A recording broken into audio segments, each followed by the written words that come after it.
Audio Jungle.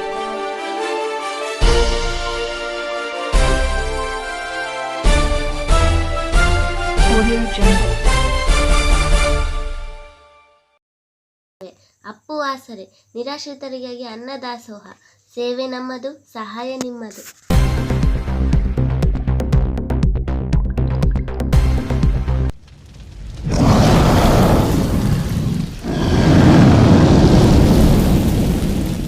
ನಮಸ್ಕಾರ ವೀಕ್ಷಕರೇ, ಜನನಾಯಕ ಅಪ್ಪು ಟಿವಾಣಿಯ ಸಮಸ್ತ ವೀಕ್ಷಕ ಬಂಧುವಿಗೆ ಸ್ವಾಗತ.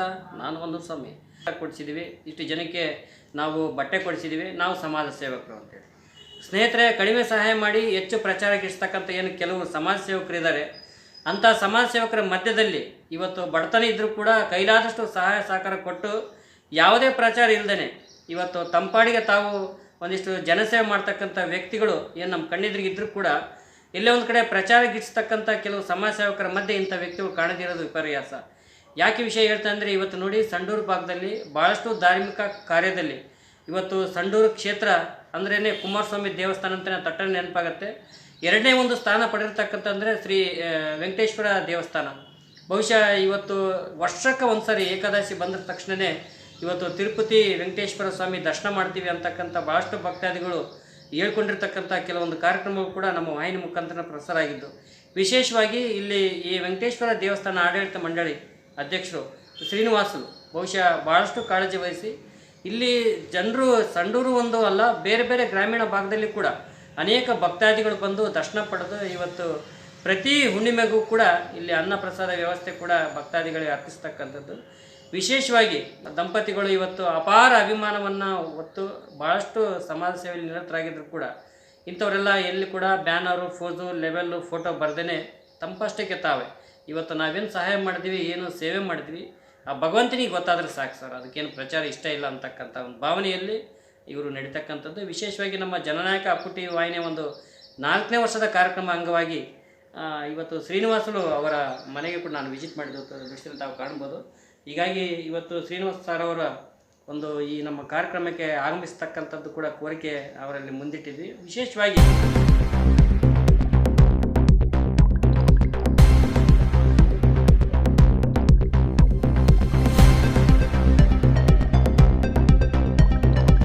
ಎಲ್ಲ ಪ್ರಚಾರಕ್ಕೆ ಬರಲ್ಲ ನೀವೆಲ್ಲ, ಯಾಕೆ ನಾನು ಬ್ಯಾನರ್ ಹಾಕ್ಸ್ಕೊಳ್ಳಲ್ಲ ನೀವೆಲ್ಲ ಅಂತ ಸರ್. ಯಾವತ್ತಿಗೂ ಯಾವ ಬ್ಯಾನರ್ ಕೂಡ ಹಾಕ್ಸಿಲ್ಲ ಸರ್. ನಾವು ಹಾಕ್ಸಕ್ಕೂ ಕರೆದು ಬೇಡ ಸರ್, ಬ್ಯಾನರ್ ಹಾಕ್ಬಾರ್ದು ಅಂತ ಹೇಳ್ಬಿಡ್ತೀವಿ. ಅವರು ಕೂಡ ಅಷ್ಟೇ, ನಾವು ಕೂಡ ಅಷ್ಟೇ. ಏನೋ ವೆಂಕಟೇಶ್ವರ ಸಲುವಾಗಿ ಅವರು ಒತ್ತಾಯ ಮಾಡಿ ಕಾರ್ಯಕರ್ತರು ಮಾಡಿ ಹಾಕ್ಸ್ತಾರೆ ಅಷ್ಟೇ. ಅಲ್ಲಿ ಅವ್ರು ಬೇಡ ಬ್ಯಾನರೇ ಬೇಡ ಅಂತ ಹೇಳ್ತಾರೆ ಸರ್.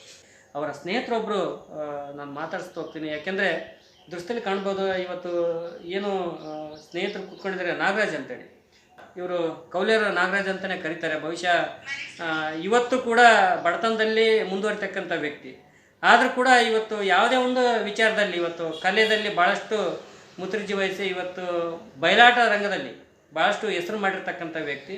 ಇವತ್ತು ಕೈಲಾದಷ್ಟು ಸಮಾಜ ಸೇವೆ ಮಾಡ್ತಕ್ಕಂಥವ್ರು. ವಿಶೇಷವಾಗಿ ನಾನು ಕೌಲೇರ ನಾಗರಾಜ್ ಅವ್ರನ್ನ ಮಾತಾಡಿಸ್ತಾ ಹೋಗ್ತೀನಿ, ಯಾಕೆಂದರೆ ನನಗೆ ಭಾಳಷ್ಟು ಆಸಕ್ತಿ ಬಂದಿದ್ದಂದರೆ ಅವರ ಬಯಲಾಟದ ಮಾತುಗಳು. ಇವತ್ತಿಗೂ ಕೂಡ ಕಣ್ಣಿ ಕಡ್ದಂಗೆ ಅವರು ಬಯಲಾಟಗಳನ್ನು ಮಾತುಗಳನ್ನ ಇಡ್ತಕ್ಕಂಥದ್ದು. ಹಾಗೆ ಕಷ್ಟಪಟ್ಟಿರೋ ವ್ಯಕ್ತಿ ಇವತ್ತು ರೈತಾಪಿ ಕುಟುಂಬ ಆದರೂ ಕೂಡ ಪ್ರಾಮಾಣಿಕ ಸೇವೆ, ಸಂಸ್ಕಾರ ಅಂತಕ್ಕಂಥದ್ದನ್ನ ಜೊತೆಯಲ್ಲಿ ಇಟ್ಕೊಂಡ್ಬಂದಿರ್ತಕ್ಕಂಥ ವ್ಯಕ್ತಿ. ಅಪ್ಪು ಅಂದರೆ ನಮಗೆ ಪಂಚಪ್ರಾಣ. ಅವ್ರ ಮೇಲೆ ಭಾಳ ಅಭಿಮಾನಗಳು. ನೀವು ಅಪ್ಪು ಕಾರ್ಯಕ್ರಮ ನಡೆಸ್ತಿರೋದ್ರಿಂದ ಎಲ್ಲ ಸಂಪೂರ್ಣವಾಗಿ ಸುಖವಾಗಿ ಕಾರ್ಯಕ್ರಮ ನಡೀಲಿ ಅಂತೇಳಿ ಆ ತಾಯಮ್ಮ ದೇವಿಗೆ ನಾನು ಒಳ್ಳೇದು ಮಾಡಲಿ ಅಂತೇಳಿ ಬೇಡಿಕೊಳ್ತಿದ್ದೀನಿ. ದಯವಿಟ್ಟು ಆ ಅಪ್ಪು ಸಾರ್ದು ಏನು ಹೆಸರು ಬಂದತ್ತೋ ಹಾಗೆ ನಿಮ್ಮ ಟಿ ವಿ ಕೂಡ ಹೆಸರು ಆ ಥರನೇ ಬರಲಿ ಅಂತೇಳಿ ನಾನು ಕೋರಿಕೊಂತಿದ್ದೀನಿ ಸರ್. ಅಂತ ಬಡತನ ಅಡ್ಡು ಬರೋದೇನು ಸಾಧ್ಯ ಇಲ್ಲ ಸರ್. ನಮ್ಮ ಮಟ್ಟಿಗೆ ನಾವು ಚೆನ್ನಾಗಿ ಮಾಡ್ಕೊಂಡು ತಿಂತೀವಿ. ಆದ್ರೂ ರಾಜಕೀಯದಾಗ ಹೋಗಿವಿ, ಎಲ್ಲದ್ರೂ ಹೋಗಿವಿ ಸರ್. ಆದರೂ ಅಹಂಕಾರ, ಗರ್ವ ಅಂತಕ್ಕದ್ದು ನಮಗೆ ಯಾವತ್ತಿಗೂ ಬಂದಿಲ್ಲ. ರಾಜಕೀಯ ಮಾಡೀನಿ, ಆಮೇಲೆ ಕೌನ್ಸಿಲರ್ ಎಲೆಕ್ಷನ್ಗೆ ನಿಂತ್ಕೊಂಡು ನಮ್ಮ ಹೆಣ್ಮಕ್ಳನ್ನು ಗೆದ್ದೀವಿ. ಆದ್ರೆ ನಮಗೆ ಯಾವತ್ತೂ ದಬ್ಬಳಿಕೆ ಮಾಡಿ ಜೀವನ ಮಾಡ್ಬೇಕಂಬುದು ನಮ್ಮ ಅಭಿಮಾನದಾಗಿಲ್ಲ ಸರ್.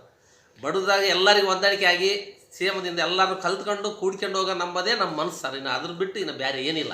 ಬಯಲಾಟದಾಗ ನಾನು ಕೌಂಡ್ಲಿಗಿನ ಪಾಠ ಮಾಡಿದ್ದೆ ಸರ್. ಅವಾಗ ಆ ಕೌಂಡ್ಲಿಗಿನ ಪಾಠು ಅವಾಗ ನಾನು ಆಡಿದಾಗ 85 ಇಸ್ವಿಯಾಗ ಆಡಿರೋದು ನಾನು.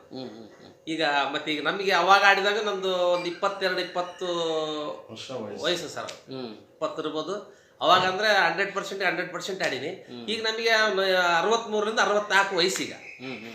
63 64 ವಯಸ್ಸು ಆದ್ರೂ ಅಭ್ಯಾಸ ಐತೆ ಸರ್. ಹೇಳ್ತೀನಿ, ನಮ್ಮ ಸಿಗಪ್ಪ ಆಡೇನೆ, ನಮ್ಮ ಅಪ್ಪನೂ ಆಡೇನೆ, ಎಲ್ಲಾರ ಬಯಲಾಟ ಆಡಿ ಸರ್. ಹೇಳಿ ನಮ್ಮ ವೀಕ್ಷಕರಿಗೆ ಒಂದು 2 ಮಾತು ಬಯಲಾಟ ಮಾತು ಮಾತಾಡಿ ಸರ್. ಬಳಿರೇ ಎಲೈ ಬಂಡ ಭೀಮ, ಕಂಡಂತೆ ಬಗಳಿದರೆ ನಿನ್ನ ಗುಂಡಿಗೆ ಸರ್ರನ ಚೀಳಿ ಹಿಂದೆ ಕರೆದುತ್ತ ಖಡ್ಗದಿಂದ ಹಿಡಿದು ಕಾಲ್ಪಿಡಿದು ಭೂಮಂಡಲಕ್ಕೆ ಒಗಲಿದರೆ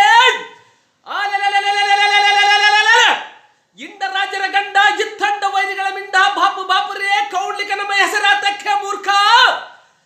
ನೀನೇ ಭುಜಬಲದ ಪರಾಕ್ರಮನಾಗಿದ್ದರೆ ಎಂದಕ್ಕ ದುಶ್ಯಾಸನ ನಿನ್ನ ಎಂಡತೆ ಸೀರೆ ತುಂಬಿದ ಸಭೆಯಲ್ಲಿ ಸೆಳೆಯುವಾಗ, ಮರ್ಯಾದೆಯನ್ನು ಕಳೆಯುವಾಗ ನೋಡದೆ ಮಾತನಾಡದೆ ಹಾಗ ನೀನು ರಂಡೆಯಂತೆ ತಲೆಯನ್ನು ತಗ್ಗಿಸಿಕೊಂಡು ಈ ಭೂಮಂಡಲಕ್ಕೆ ಕುಳಿತಿದ್ದಿ ಯಾತಕ್ಕೆ? ಆಗ ನೀನು ಹುಡುಗನಾಗಿದ್ದೀಯಾ ಅಥವಾ ನಪಂಸಕನಾಗಿದೆಯಲ್ಲ ಬಂಡಿ ಕೂಳು ತಿನ್ನುವ ಬಂಡ ಭೀಮ? ಆ ಸಮಯದಲ್ಲಿ ನಿನ್ನ ಸೌರ್ಯ ಎತ್ತಲಡಗಿತು. ಥೂ ಥೂ ಎಂದು ಮಂದಿ ಇಲ್ಲಾದರೂ ಮುಖವನ್ನು ಹೇಗೆ ತೋರಿಸಿದೆ? ದಾವದಕ ಪರಾಕ್ರಮನೆಂದು ಹೇಳ್ತೀಯ ಭೀಮ, ಕೂಳಿಗೆ ಮಾತ್ರ ಬಹು ನಿಸೀಮ. ಇದು ಭೀಮನ್ ಮುಂದೆ ಹೇಳ ಮಾತು ಸರ್. ಅವಾಗ ನಾವು ಬಯಲಾಟ ಆಡ್ಬೇಕಾರೆ ಕತ್ತೆ ಮರ ಸರ್, ನನ್ನ ಏತಿ ಕಿವಿಗಳು ಅಳ್ಳು ಒತ್ತಿಟ್ಟು ಆಡೀನಿ. ಅವು ಭಾರಿ ಕಷ್ಟ, 85 ನಿಮಿಷಬೇಕಂದ್ರೆ ಭಾರಿ ಕಷ್ಟ, ಹೇಳ್ಬಾರ್ದು ಪಜಿತಿ. ಅಂತ ಟೈಮ್ನಲ್ಲಿ ಅಕ್ಸರು ಸತ್ಯಪ್ಪ, ತಿರುಕಪ್ಪನ ತಮ್ಮ ಹುಚ್ಚಪ್ಪ ಅವರೆಲ್ಲರೂ ಬಹಳ ಕಷ್ಟದಿಂದ ಆತ ನಮ್ ಕಟ್ಟೆ ಕೂಡ ಮಾರಿಬಿಟ್ಟಿರ್ಲಿ ಅಂತಿದ್ದ ಸರ್. ಅಂತ ಕಷ್ಟ ಅವಾಗ ಆಡ್ಬೇಕು. 85 ನಿಮಿಷವಾಗ ಬಹಳ ಕಷ್ಟ ಸರ್. ಏನ ಅನಿಸ್ತಾ ಇದೆ ನಾಗರಾಜ್ ಅವರೇ, ಈ ಒಂದು ವ್ಯವಸ್ಥೆ ನೋಡಿ, ಈಗಿನ ವ್ಯವಸ್ಥೆ ನೋಡಿ, ನಿಮ್ಮಂತ ಕಲಾವಿದರಿಗೆ ಕೂಡ ಸರ್ಕಾರ ಗುರುತಿಸ್ತಕ್ಕಂಥ ಕೆಲಸ ಮಾಡ್ತಾ ಇಲ್ಲ.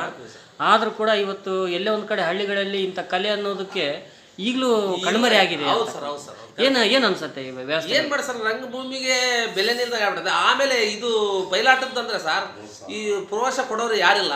ಆಮೇಲೆ ಇದು ಬಯಲಾಟದ ಏನೈತೆ ಸರ್, ಇದು ಗಂಡು ವಿದ್ಯೆ. ಇದು ತಾಕತ್ತು ಇದ್ರೆ ಮಾತ್ರ ಹೇಳ ಶಕ್ತಿ ಇರ್ತತಿ ಇದ್ರಾಗ. ಈ ಡ್ರಾಮಾ ಗೀಮಾ, ಈ ಸಿನಿಮಾ ಆಕ್ಟಿಂಗ್ ಇದು ಎದಕ್ಕೂ ಬರೋದಿಲ್ಲ ಸರ್ ಈ ಬಯಲಾಟದ ಮುಂದೆ.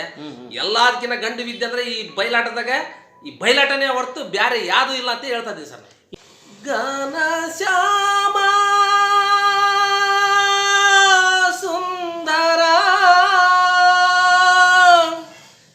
ನಿಜ ಪ್ರೇಮ ಮಂದಿರ, ಜಯ ಗೋವಿಂದ ಕರುಣಾಕರ, ಜಯ ಗೋವಿಂದ ಕರುಣಾಕರ. ಗಾನ ಶ್ಯಾಮ ಸುಂದರ ಶೌಕಿರಿಧಾರಿ ಪ್ರಭೋ ಮುರಾರಿ, ಶೌಕಿರಿಧಾರಿ ಪ್ರಭೋ ಮುರಾರಿ, ಮಣಿಕೌಶುಭ ಪೀತಾಂಬರಧಾರಿ, ಮಣಿಕೌಶುಭ ಪೀತಾಂಬರಧಾರಿ, ನೀಲಧಾರಿ ಧಾನ್ನವ ಕುಲವೈರಿ, ನೀಲಧಾರಿ ಧಾನ್ನವ ಕುಲವೈರಿ, ಭಕ್ತರ ಕಾಯೋ ಹರಿ, ಭಕ್ತರ ಕಾಯೋ ಹರಿ. ಗಾನ